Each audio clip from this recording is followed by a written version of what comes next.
Hello and very warm welcome. Indian Oil Durand Cup, the Group A that's being held for the first time at the Sports Authority of India Stadium in Kokrajhar. They call it the City of Peace, and we are live and exclusive across the Sony Sports 10-2 and being streaming live on the Sony Live.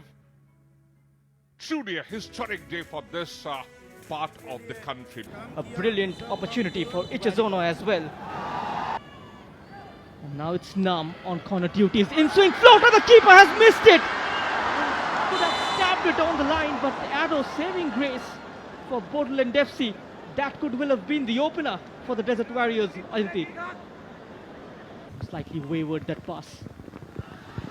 And a quick counter, slipping in Ansumana Kroma. What a chance for the Liberian. Here is Arjun. He's got Hardik to deal with. Arjun comes inside, goes for goal. And almost away from nestling into the second post. Now Ansumana Kroma all by himself. Toe pokes it towards Arjun. Arjun from a sharp angle. So at half time, it's Bodoland FC 0. Rajasthan United FC 0.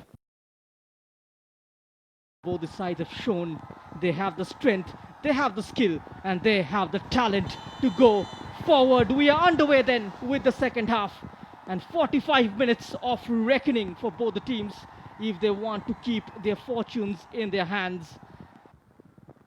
You can see in the visuals that the water's clearly getting clogged in the pitch.